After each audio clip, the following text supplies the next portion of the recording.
परिषदचे विरोधी पक्ष नेते अंबादासजी दानवे साहेब, शिवसेना सचिव सन्माननीय मिलिंदजी नार्वे, दिनकररावजी माने साहेब, बालाजी रेड्डी जिल्हा प्रमुख, व्यासपीठावरील सगळे मान्यवर, आदरणीय व्यासपीठ साहेब, आज आपल्या माध्यमातून जो विश्वास आपण 2019ला माझ्यावर दाखवला त्या विश्वासाला आणि आम्ही खंबीरपणे साहेब आपल्या पाठीमागे त्या ठिकाणी उभे आहे. आज सोडत असताना त्या माणसाचा राजकारणाशी काही मात्र संबंध नाही अशा सर्वसामान्य माझ्या माता भगिनीच्या डोळ्यामध्ये सुद्धा साहेब आशू होते, आसू होती आणि त्या आसवाची किंमत ही जनता त्या ठिकाणी जेव्हा कधी सार्वत्रिक निवडणुकीमध्ये संधी मिळेल त्यावेळेस त्या आसवाची किंमत ही जनता मोजल्याशिवाय राहणार नाही हे सुद्धा मी आवर्जून आजच्या कार्यक्रमामध्ये सांगतो. आणि आपल्याला साहेब एवढंच सांगतो की मागच्या वेळेस आम्हाला नेहमी त्या ठिकाणी बोललं जात आहे की मोदी होते, पण साहेब मला त्यांना आठवण करून द्यायचे की या ठिकाणी नरगिरीताई खासदार होत्या, या ठिकाणी शिवाजी बापू कांबळे खासदार होते, त्यावेळेस मोदीचा राजकीय जन्म सुद्धा झालेला नव्हता.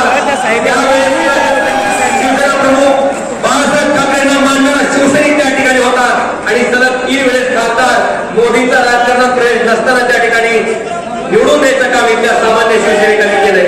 आणि आपल्याला एवढं सांगतो साहेब, येणाऱ्या भविष्य काळामध्ये सुद्धा मी मागच्या वेळेस 1,27,000 मतांना त्या ठिकाणी निवडून आलो होतो. आपल्याला खात्रीनं सांगतो साहेब की 1,27,000 त्या ठिकाणी बाळासाहेबांचा शिवसैनिक आणि आपला शिवसैनिक म्हणून सांगेन.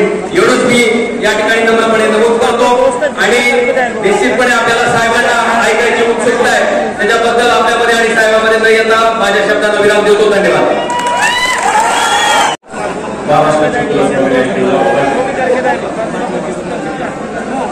सह्याद्रीचा जाणणारा हिंदू हृदय सम्राट शिवसेना प्रमुख श्री बाळासाहेब आजच्या जनसंवाद दौऱ्याच्या निमित्तानं आपल्याला मार्गदर्शन करण्यासाठी उपस्थित असलेले शिवसेना पक्ष प्रमुख माननीय उद्धवजी ठाकरे साहेब, शिवसेना नेते माननीय संजय राऊत साहेब, अरुणदादा, उस्माताई, कैलास पाटील, प्रकाश चव्हाण, उपस्थित सर्व माता भगिनी आणि बांधव, हा जनसंवाद दौरा अख्ख्या महाराष्ट्रात चांद्यापासून तर बांद्यापर्यंत माननीय उद्धवजी ठाकरे साहेबांचा चालू आहे. आणि चांदा असेल किंवा बांदा असेल तिथे शिवसेनेची हीच लाट आलेली. येणाऱ्या लोकसभा निवडणुकीत ही लाट बरेच जण आले. परवाच्या दिवशी संभाजीनगरात काही लोक येऊन भारतीय जनता पार्टीचे नेते येऊन गेले, गप्पा मारून गेले. परंतु आपली ही फक्त तालुक्याची सभा आहे. मराठवाड्याच्या सभेला सुद्धा एवढे लोक नव्हते जेवढे लोक आपल्यासाठी या उद्धवजी ठाकरे साहेबांच्या नेतृत्वात. त्यामुळे महाराष्ट्रात उद्धवजी ठाकरे साहेबांसोबत फिरत असताना एक लाट शिवसेनेची आणि उद्धवजी ठाकरे साहेबांची या महाराष्ट्रात आलेली. या महाराष्ट्रात जे कोणी गद्दार लोक आहे ना यांना भस्मसात केल्याशिवाय ही लाट राहणार नसतात.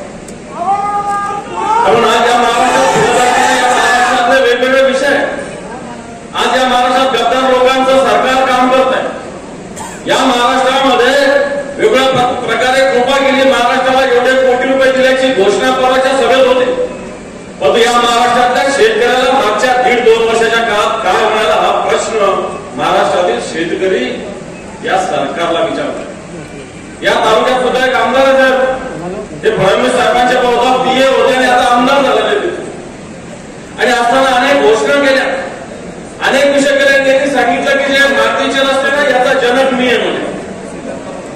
पण मला चांगलं आठवतं की पानंद रस्त्याची योजना, जी मातोश्री पानंद रस्त्याची योजना नावाने आपण केली आणि त्याला मान्यता मुख्यमंत्री आपण असताना रोजगार हमीच्या मार्फत दिलेली, ही मला चांगल्या पद्धतीने.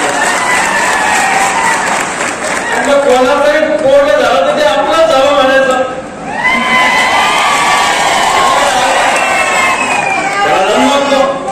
आणि तो उद्धवजी ठाकरे साहेबांनी पानंद रस्त्याच्या माध्यमातून दाखवलेला आहे. आता प्रशासकीय मान्यता तर बऱ्याच मिळाल्या, परंतु एकही अशा पद्धतीनं रस्ता या ठिकाणी होत नाही.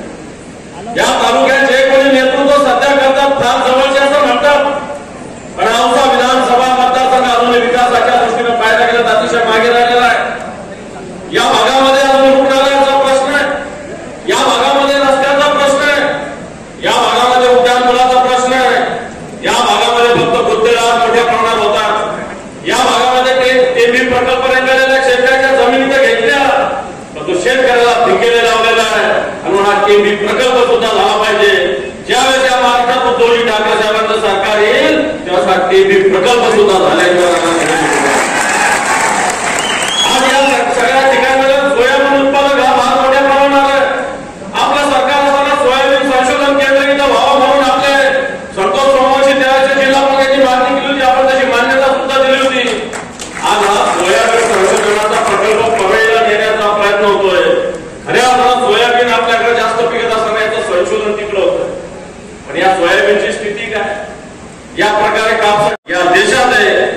आणि राहत असताना औसा सुद्धा मागे राहू नये अशा प्रकारचा संकल्प आपण करायची विनंती करतो. आमचे नाराज असतात की तुम्ही फोन उचलता, तुम्ही काम करता, त्रास आम्हाला होतो, मग आमच्याकडून अशा अपेक्षा करतात. हे राहुलदादांसाठी जोरदार टाळ्या. आणखी आपल्या शिवसेनेचा गड मजबूती धर्म पाळताना तुम्ही हा गड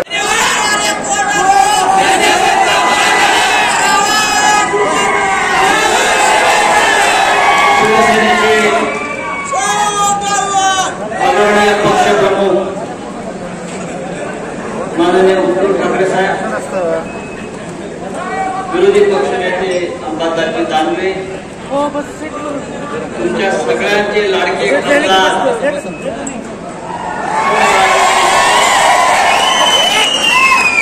व्यासपीठावर येणारे, व्यासपीठावर सर्व शिवसेनेचे महाविकास आघाडीचे नेते आणि या तप्त उन्हात जमलेले सगळे औषधाचे शिवसैनिक बंधूंनो, ही अक्षरशः वरती सूर्य आग होतोय आणि इकडे तुम्ही असे तापलेले आहात. ही आग अशीच कायम ठेवणार ना? काळजी करू नका. जवळ सत्ता येणार नाही तेव्हा अशीच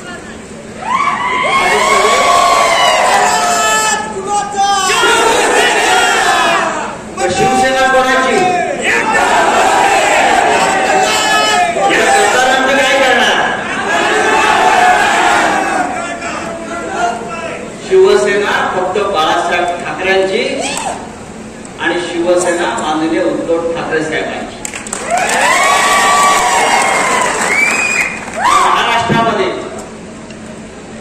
महाराष्ट्रामध्ये ज्या पद्धतीचं राजकारण गेल्या दीड वर्षात झालेलं आहे, हे आपल्या मराठी माणसाच्या पाठीत खंजीर खुपसणारं असणार. आपल्याला याचा बदला घ्यायचा. आज उद्धवजी लातूरला आले, औशाला पोहोचले, पुढे जातील, पण गेल्या अनेक महिन्यापासून महाराष्ट्रात फिरतायत, गावागावात जातायत आणि लोक अक्षरशः रस्त्यावर येऊन त्यांचं स्वागत करतात, जय जयकार करतायत आणि लोक वाट पाहतायत. ज्याने शिवसेनेचे तुकडे करण्याचा प्रयत्न केला त्याला याच मातीच्या गद्दारांना कसं गाडता येईल, लोक फक्त त्या दिवसाची वाट पाहतात. काय आहे भारतीय जनता पक्ष? कोण फडणवीस?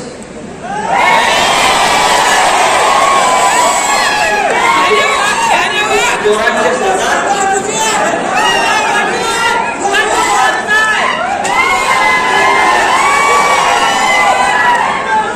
चोरांचे सरदार आहेत की नाही? या चोरांच्या सरदाराला आपल्याला आता तुरुंगात पाठवायचं.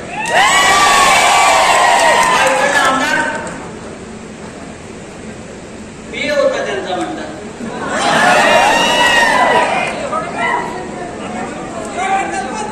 अभिमन्यू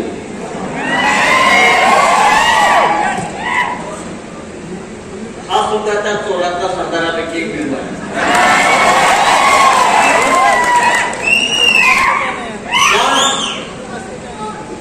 काय केलं तरी मगाशी मी ऐकलं, एवढे प्रश्न या भागामध्ये आहेत, एवढ्या मोठ्या मुख्यमंत्र्यांचा उपमुख्यमंत्र्यांचा आवडते, आपण औषधासाठी लातूरसाठी काय केलं त्याचा हिशोब द्या. काय केलं आणि आपल्याला जसं मगाशी अंबादास दानवे सांगितलं की उद्याची लोकसभा आपल्याला जिंकायची, पुन्हा प्रचंड बहुमतानं जिंकूच. त्याचबरोबर औसा विधानसभेवर सुद्धा शिवसेनेचा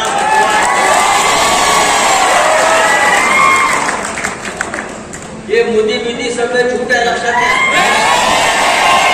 ही मोदी गॅरंटी वगैरे झूट आहे. मोदी म्हणजे विश्वासघाताचं दुसरं नाव. गॅरंटी काही नाही, विश्वास नाही. ही गॅरंटी आपल्याला आता खतम करून टाकायची आहे. आता या महाराष्ट्रामध्ये महाराष्ट्रामध्ये एकच गॅरंटी आहे, उद्धव ठाकरे आणि शिवसेना. आपल्याला विश्वास ठेवायचा आहे तो फक्त उद्धव ठाकरे साहेबांवर आणि त्यांनी दिलेल्या गॅरंटीवर. हा महाराष्ट्र आपल्याला पुढे घेऊन जायचा आहे, हा मराठवाडा आपल्याला पुढे घेऊन जायचा आहे. या शेतकऱ्यांचे प्रश्न आपल्याला सोडवायचे आहेत, या कष्टकऱ्यांना आपल्याला न्यायचे. हीच उद्धव ठाकरे साहेबांची गॅरंटी आहे, शिवसेनेची गॅरंटी. आणि मला खात्री आहे आपण त्या उत्साहाने थांबलेला बसलेले आहात आणि उद्धव ठाकरे यांचा जय जयकार करत आहात. आपल्याला माननीय बाळासाहेब ठाकरेंचे आशीर्वाद लाभल्याशिवाय राहणार नाही. आपण सगळे त्यांचे शिवसेने एवढे हीच निष्ठा आपण कायम हीच निष्ठा कायम ठेवा. आणि आपण पहा या महाराष्ट्रामध्ये काय चमत्कार होतोय तो. आणि इतकंच मी आपल्याला सांगतो आणि आपल्याला सगळ्यांना उद्धवजींचं भाषण ऐकायचंय. काय का जय हिंद जय भारत. माझ्या तमाम हिंदू बांधवांना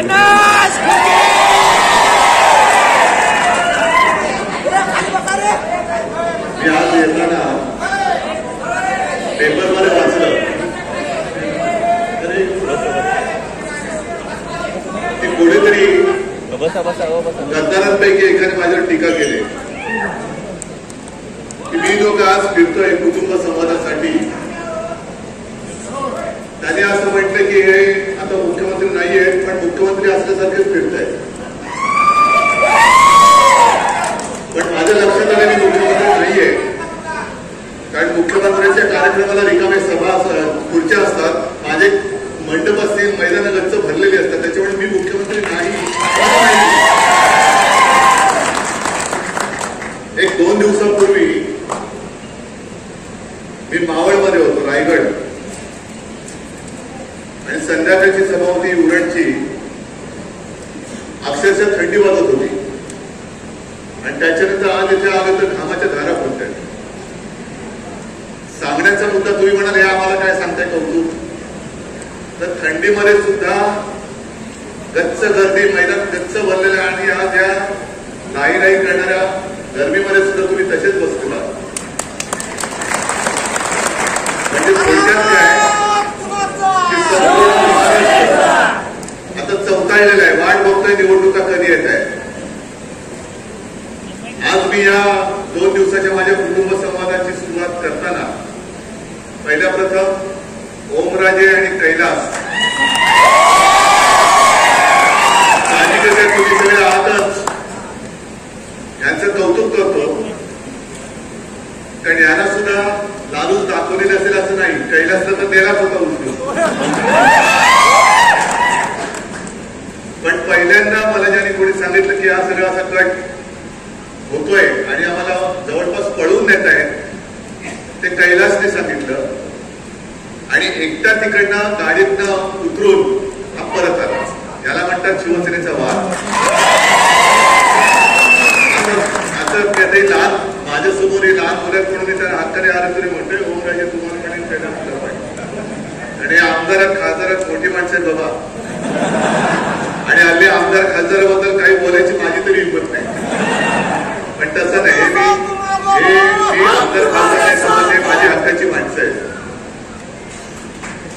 आणि संपूर्ण राज्यामध्ये आता ते भाजपच्या लक्षात आलंय की शिवसेना, त्यांना वाटत होतं की इतर पक्षांसारखं शिवसेना फोडली, आमदार खासदार फोडले म्हणजे शिवसेना संपेल. नाही, शिवसेना तशी नाही संपणार. शिवसेना भाजपला संपवून गाडून मूठ माती देऊन पुढे जाईल. पण काल परवाकडे अमित शहा आले होते, देशाचे गृहमंत्री. मणिपूर पेटले तिकडे जायची हिंमत नाही, तिकडे शेपूट घालतायत आणि महाराष्ट्रात फणा काढतात आता आगोबा. काश्मीरमध्ये जायची हिंमत नाही, तिकडे शेपूट. अरुणाचलमध्ये चीन गोष्ट, तिकडे शेपूट. आणि असा शेपूट घालाय गृहमंत्री महाराष्ट्रातून आमच्यावरती फणा काढून गेला. माझ्यावरती काय बोलत ते दुसरं, नंतरच्या सभांमध्ये मी त्याचा समाचार घेईनच. पण यांची हिंमत होत नाही तिकडे जायची. आणि बोलताना काय बोलून गेले, की महाविकास आघाडी म्हणजे आपण जे काय आहोत, आता सुद्धा माझ्या व्यासपीठावर काँग्रेसची सुद्धा लोक आहेत, राष्ट्रवादी आहेत, मला ठिकठिकाणी स्वागतासाठी काँग्रेस पण आहे, राष्ट्रवादी सुद्धा आहे, अगदी वंचितची लोक आहेत, मुस्लिम सुद्धा आहेत, सगळे जातपात धर्माचे लोक स्वागतासाठी येतात. पण अमित शहाने एक नवीन शोध लावला की महाविकास आघाडी म्हणजे पंक्चर झालेली रिक्षा आहे. ठीक आहे, आमची तर रिक्षा पंक्चर झाले कारण आमची रिक्षा साध्या माणसाची आहे, पण तुमचं ट्रिपल इंजिनचं जे काही चाललंय, ट्रिपल इंजिन सरकार, त्याला तर भ्रष्टाचाराची चाकं लागली. सगळे भ्रष्टाचारी ते तो का मिळावा, भाजपा धर्म वाढवावा, असं अमित शहाचं आणि मोदींचं चाललेलं आहे. आणि ओमराजे तुम्ही जे बोललात त्याने आपल्यावरती आरोप केला होता की तुम्ही मोदींचे फोटो लावून जिंकला. आणि मग ओमराजे तुम्ही चांगली आठवण करून दिली, ज्या वेळेला मोदींना कोणाला माहिती नव्हतं तेव्हाही आम्ही धाराशिव जिंकत होतो. मोदी होते म्हणून तुम्ही, मग मी असं जर म्हटलं की शिवसेना प्रमुख होते म्हणून मोदी तुम्हाला दिसत आहे, आम्हाला काय सांगते मोदींचं कौतुक. आम्हाला आमचे शिवसेना प्रमुख आणि माझे त्यांनी मला सोबत तुम्ही दिलेले कट्टर सगळे जीवाला जीव देऊन देणारे मावळे जे आहेत ते पुरेसे आहेत. पण अटल बिहारी वाजपेयी जेव्हा मोदींना कचऱ्याच्या टोपलीत टाकायला निघाले होते तेव्हा संपूर्ण देशात एकमेव हिंदू हृदय सम्राट शिवसेना प्रमुखांनी मोदींना वाचवलं नसतं तर मोदीच दिसले नसते. अशा माणसांनी जो पक्ष स्थापन केला त्या पक्षाच्या शिवसैनिकाला जिंकण्यासाठी मोदींची गरज लागेल असं तुम्हाला वाटतंय? उलट आता त्यांच्या लक्षात आले भाजपाला की महाराष्ट्रामध्ये मोदींचं राहणं चालू शकत नाही, खोटा सिक्का आहे. आणि म्हणून त्यांनी शिवसेना चोरली, फोडली आणि बाळासाहेबांचे फोटो लावत आहे. मी तर उघड दर सभेत आव्हान देतो, त्या विद्येला पण देतो आणि भाजपला देतोय. अरे माझे वडील चोरण्यापेक्षा हिंमत असेल तर स्वतःचे वडील आहेत ना, त्यांचे फोटो लावा आणि मतं मिळवा ना. का स्वतःच्या वडिलांवरती आत्मविश्वास नाही एवढा की काही देऊ शकतील? राजकारणात बोलतोय, राजकारणाबद्दल बोलतोय. तुम्हाला जर का लोक बाहेरून चोरून घ्यावी लागतायत, नेते चोरून घ्यावे लागतायत, आदर्श जे आमचे हिंदू हृदय सम्राट देशात एकच, त्यांची बरोबरी करण्याचा यांनी प्रयत्न केला पण होऊ शकत नाही. कोणी मानायलाच नाही त्यांना हिंदू हृदय सम्राट. या अशा भाडोत्री पक्षाला काय एक अवदसा दुसरे मला कळत नाही. मी प्रत्येक सभेमध्ये जे सांगतो की यांचं हिंदुत्व आणि आमचं हिंदुत्व वेगळं आहे आणि आपली सुद्धा फसगतच आहे. गेल्या वेळेला मला कल्पना आहे की इथे लोकसभेची जेव्हा सुरुवात झाली तेव्हा लातूरमध्येच पहिली सभा झाली होती, बरोबर आहे ना? मोदीजी आले होते, मला बोलवलं होतं, मान मान सन्मान. आणि मग मोदीजींनी माझा उल्लेख केला होता, मेरे छोटे भाई, मेरे छोटे भाई. आता त्यांनी नवीन सुरू केलंय, ये किती इतके करोड लोक, हेही मेरा परिवार आहे. आनंदाची गोष्ट आहे. आता तरी निवडणुकीपुरतं तरी तुम्हाला कळलं की परिवार आहे. पण मी मुख्यमंत्री असताना माझी एक घोषवाक्य दिलं होतं कोरोनापासून वाचण्यासाठी, माझे कुटुंब माझी जबाबदारी. बरोबर ना? मोदीजी तुम्ही आधीच गोष्ट देते, मेरा परिवार, जिम्मेदारी कोण लेने मला एवढं नाही बताया. माझ्या कुटुंब, पण तुमच्या कुटुंबाची जबाबदारी घेणार कोण? जसं आज सुद्धा मी सांगतो महाराष्ट्र माझं कुटुंब आहे, त्याची जबाबदारी माझ्यावर, मी घेतोय महाराष्ट्राची जबाबदारी. तुम्ही तर 10 वर्ष पंतप्रधान होतात असं आता मी जून मध्ये बोलण्याची वेळ येणार आहे. काँग्रेसने काय केलं, यांनी काय केलं? तर साधा एक प्रश्न तुम्हाला विचारतो. हे जे आता त्यांनी जे काही कार्य लावले तेच रेकॉर्ड, म्हणजे आता तुम्हाला आताच्या पिढीला रेकॉर्ड काय कळणार नाही. आम्ही लहान होतो तेव्हा ते रेकॉर्ड यायचे, तो HMBचा पुत्र यायचा, हिज मास्टर्स व्हॉइस, आणि ते रेकॉर्ड यायची, ती रेकॉर्ड अशी फिरायची. जुन्या लोकांना कदाचित माहिती असेल. आणि मग त्याच्यात पिन ठेवली जायची आणि ती पिन कधी कधी अडकायची आणि अडकली का तेच वाक्य परत परत आलं. तसं मोदी शहाची रेकॉर्ड अडकले आहेत आणि तेच चालवले. नेहरूने काय केलं, काँग्रेसने काय केलं, काँग्रेसने देश लुटला. मग मी तुम्हाला विचारतोय आणि सगळ्या सभेत जर मी विसरलो नाही तर प्रश्न मुद्दाम विचारतो की आता सध्या त्या निवडणूक लोकांचा एक घोटाळा बाहेर आला. बरं, ती स्टेट बँक सुद्धा अशी आहे, जर शेतकऱ्यांनी कर्ज घेतलं असेल कुठल्या बँकेनी तर या बँका कशा मागे लागतात? तुमच्या जप्तीच्या नोटिसा लावतात, घरदार सगळं दाण घेतात, टाकून घेतात, जमीन लिहून घेतात, पत्नीचे दागिने, बैल जोडी काय असेल नसेल ते सगळं. आणि दुर्दैवाने जर का नैसर्गिक आपत्ती आली आणि कर्ज परतफेड करू शकले नाही तर त्यांच्या घरावरती जप्तीची नोटीस लावतात आणि मग जगायचं कसं, गावात माझं काय राहिलं, आता मी तोंड कसं दाखवायचं म्हणून शेतकरी आत्महत्या करतो. एवढा रेकॉर्ड तुमच्याकडे असतो. साध्या साध्या माणसांच्या हजारो लाखो शेतकऱ्यांचे रेकॉर्ड तुमच्याकडे आहेत. वेळेवरती तुमच्या नोटिसा जातात त्याच्या घरावरती जप्तीसाठी. पण निवडणूक रोख्यांमधनं हजारो कोटी रुपये जे भाजपने जमवले, सुप्रीम कोर्टाने जे सांगितलं की किती आज काल 1-2 दिवसामध्ये आता असेल मुदत संपत आली असेल की तुम्ही त्या जो तपशील द्या. स्टेट बँकेने निर्लज्जपणात सांगितलं की आम्हाला तपशील गोळा करायला वेळ लागेल, आम्हाला 3 महिन्याची मुदत वाढून द्या. माझ्या शेतकऱ्यांना कर्ज परतफेडीसाठी देता मुदत. पण ते जसे रेकॉर्ड ठेवतात तसे या चोरांचे रेकॉर्ड तुमच्याकडे का नाही? पण कर्ज रोख्यांच्या माध्यमातून, कर्ज रोखे नाही, निवडणूक रोख्यांच्या माध्यमातून भारतीय जनता पक्षाच्या तिजोरीत किती पैसे आले माहिती तुम्हाला? 6 का 7 हजार कोटी, बरोबर आहे ना? आणि काँग्रेसच्या तिजोरीत किती आले? 600 का 700 कोटी. मग भाजपच्या तिजोरीत 7-8 हजार कोटी आणि काँग्रेसच्या तिजोरीत 700-800 कोटी. देशाला लुटलं म्हणून तुम्ही सांगा. भाजपने लुटलं की काँग्रेसने लुटलं? बरं, काँग्रेसने ते सांगतात 60-65 वर्ष काँग्रेसने देशाला लुटलं आणि काँग्रेसने जे काही केलं नाही 60 वर्ष ते आम्ही करून दाखवलं. बरोबर आहे? कारण काँग्रेसने 60-65 वर्षात 700-800 कोटी जमवले. तुम्ही 2-5 वर्षामध्ये 6,000 कोटी जमवले. जे काँग्रेसने नाही केलं ते तुम्ही करून दाखवलं. पण ही सगळी मी काय होतं, काही वेळेला राग अनावर होतो. कारण जे चाललंय, हा माझा महाराष्ट्र आहे, माझा महाराष्ट्र आहे, आपल्या सगळ्यांचा महाराष्ट्र आहे. या महाराष्ट्र हे गुजरातमधून चालवत आहे. आज सुद्धा शेतकऱ्यांच्या काय त्यांच्या मालाला काय भाव नाही, हमी भाव नाही, मुलाला नोकरी मिळत नाही, शेतकऱ्यांची लग्न आणणे, शहरामध्ये तरुण बेरोजगार आहेत. हे सगळे जे येतात, मोदी येतात, अमित शहा येतात आणि सांगतात आता आपल्याला सामर्थ्यवान भारतासाठी पुन्हा एकदा मोदी सरकार आणायचंय. 2047 साली आपला देश जगातला सगळ्यात बलवान देश असेल असं बोलला. 2047 साला किती वर्ष आहे? 2047 साल तुम्ही तरी बघणार आहात का? कशाला सांगताय 2047 साल? आता काय देतो ते बोल. आज रात्री माझ्या गरीबाच्या घरामध्ये 2 घास खायला अन्न नाही. 2047 घाल तुझ्या उरावरती, त्याच्या ताटात पहिले 2 घास आज दे. आता ज्या आम्हाला सांगत होते सोयाबीनला भाव नाही, कापसाला भाव नाही, याला भाव नाही, त्याला भाव नाही, गद्दारांना 50 कोटी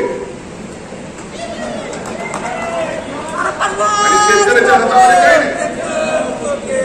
बरं, इकडे सुद्धा आपल्या संतोष सोमवंशींनी सोयाबीनसाठी संशोधन केंद्राची मागणी केली होती.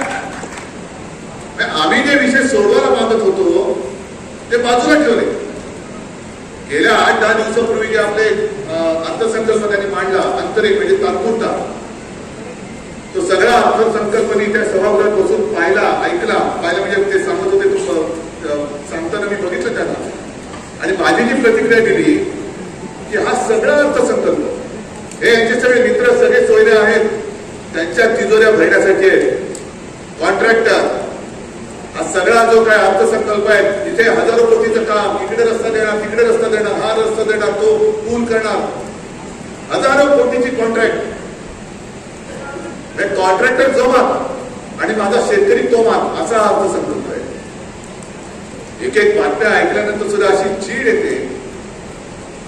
आता हे जे बसले निंदे तिकडे घटनाबाह्य मुख्यमंत्री, त्यांनी तर एक आदेशच काढलेले या मार्च शेवटापर्यंत जाहिरातींसाठी जवळपास 84 का 85 कोटी रुपये त्यांनी मंजूर करून टाकले. 84 का 85 कोटी नुसती उधळपट्टी, यांचे नुसते दाढीवाले फोटो बघायचे असतात. आणि वर्तमानपत्रासाठी काही कोटी, टीव्हीसाठी काही कोटी, बस स्टँडवरती काही कोटी, नुसते जाहिरात पाहिजे. दिलं काय तुम्हाला? मी जर का तिकडे असतो तर त्या 84 कोटीची जाहिरात करण्यापेक्षा मी माझ्या शेतकऱ्याला त्याच्या हक्काचा भाव दिला असता. 84 कोटीला किती भागायचं ते भागा आणि कमीत कमी किती पैसे शेतकऱ्याला दिले म्हणजे किती शेतकऱ्यांचं एक भलं होऊ शकतं, ते भलं आपल्या महाविकास आघाडी सरकारने नक्की केलं असतं. आम्ही कामं खूप केली पण जाहिराती नाही करत बसतो. कारण कामं केली ती केली आणि आले? किती आले? आलेत नाही एवढे? मग महाविकास आघाडी सरकारने जे 2 लाखापर्यंत पीक कर्ज माफ केलं होतं, मुक्त केलं होतं, ते तुम्हाला मिळालं होतं की नव्हतं मिळालं? आणि संपूर्ण महाराष्ट्रामध्ये मी विचारतोय, कुठे मी जाहिरात केली? मी कर्जमुक्त केलं, आता येणार उद्धव सरकार? नाही, माझं सरकार नाही, जनता जनार्दनाचं हे सरकार आहे, शेतकऱ्याचं सरकार आहे. मी त्यांच्या डोक्यामध्ये बस्ती घुसलेली आहे. मी म्हणजे मीच, माझ्या पलीकडे कोणी असता कामा नये. मोदी सरकार, मोदी सरकार, मोदी सरकार, मोदी सरकार, मोदी सरकार आणलं कोणी? आपणच आणलं होतं, आपणच आणलं होतं. पण अटल बिहारी वाजपेयी जेव्हा पंतप्रधान होते तेव्हा ते सांगायचे की अटल सरकार नव्हतं, ते युतीचं सरकार होतं, युती सरकार होतं. हा जेव्हा मी पण त्यांच्या डोक्यात घुसलेला आहे. आमच्यावरती तुम्ही घराणेशाहीचा आरोप करता, त्याचाही समाचार मी संध्याकाळी घेईन.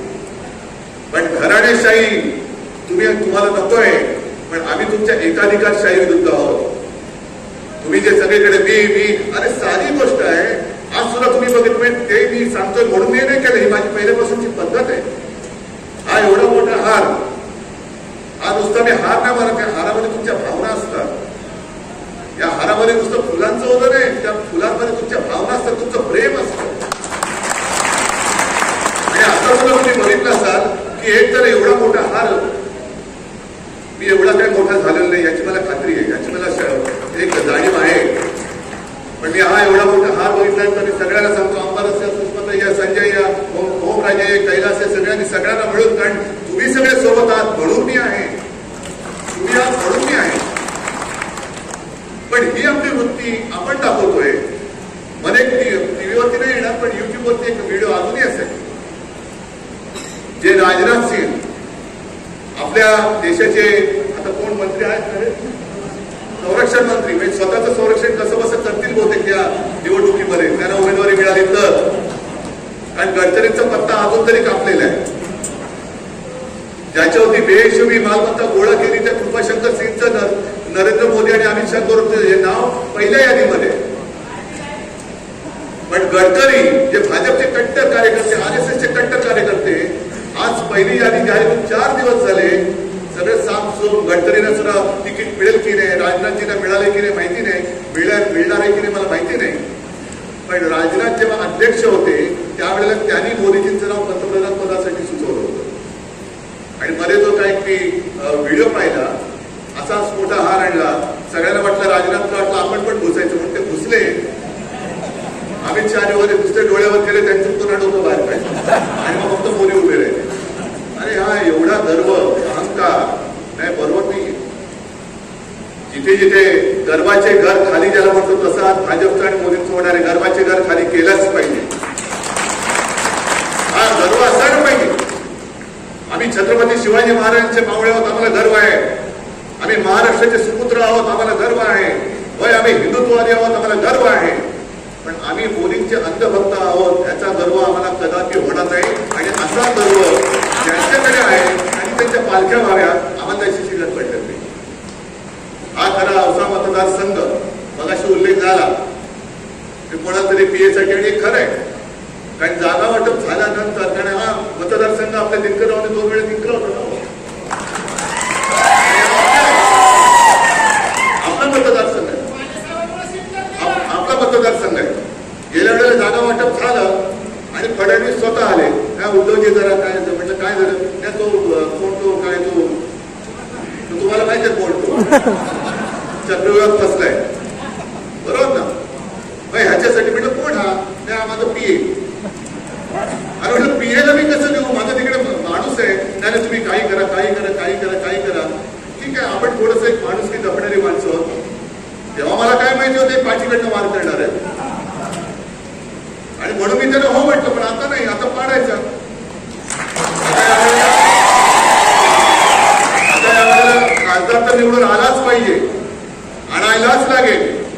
आणि ओमराजे, तुमचं मी खरंच कौतुक करतो, कारण तुम्ही नुसते इकडे जसं तुम्ही सांगितलं की रात्री किती वाजेपर्यंत काम करता, तो भाग एक झालाच हा मतदारसंघासाठी, याच्यासाठी लोकांनी तुम्हाला निवडून दिलेला आहे. पण इथले प्रश्न, मग ते शेतकऱ्याचे असतील, समाजाचे असतील, तिथे लोकसभेत जाऊन मोदींसमोर बोलायला जर छाती लागते ती या वाघाची छाती.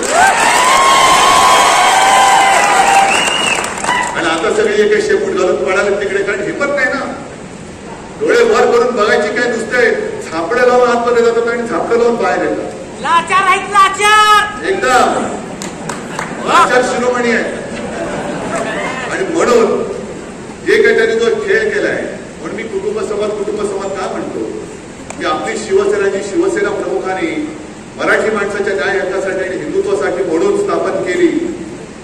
हे जे काय सांगतात की आणि बाळासाहेबांचे विचार सोडले, बाळासाहेबांनी असं कधीही सांगितलं नाही की जन्मभर तुम्ही भाजपची आणि मोदींची पालखी व्हा, असं कधीही सांगितलं नाही, अजिबात नाही. आणि ज्या वेळेला पाठीमध्ये वार होतो तेव्हा कोथळा काढायची शिकवण आम्हाला छत्रपती शिवाजी महाराजांनी दिली. हे त्याने आपल्यासोबत केले तुम्हाला म्हणताय.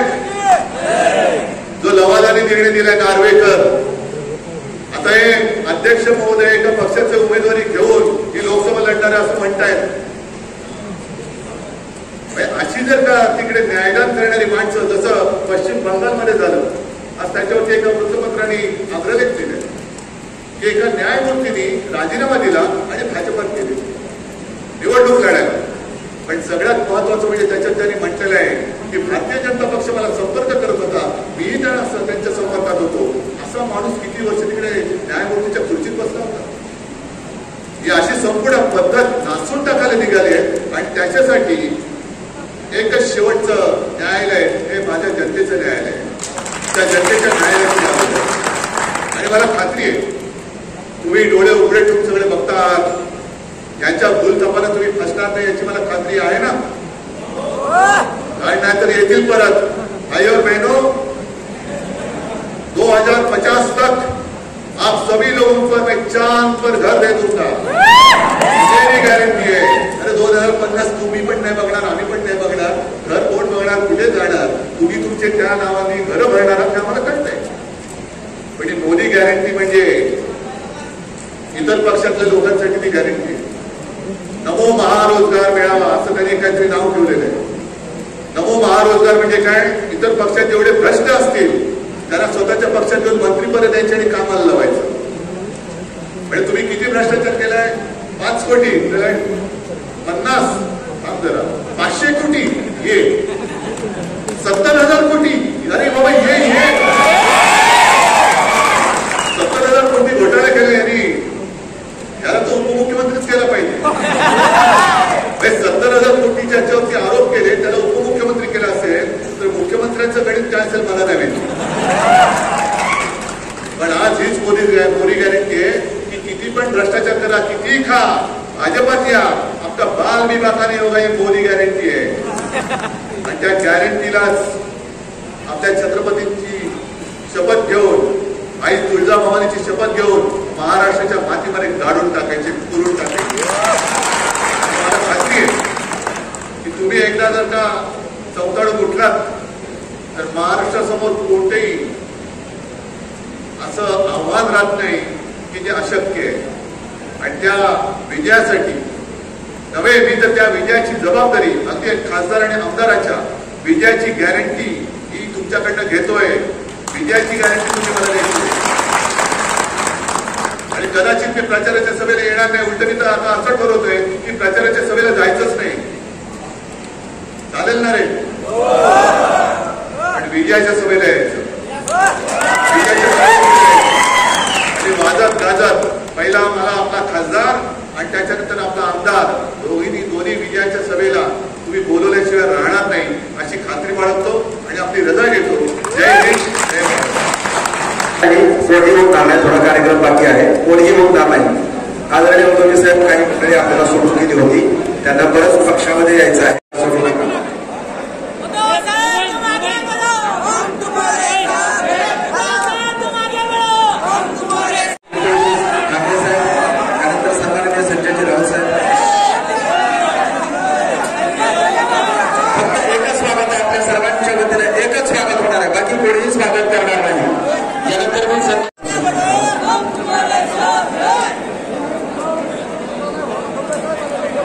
दिनकर वाणी साहेबांच्या आदेशाने मी आभार प्रदर्शन करतोय.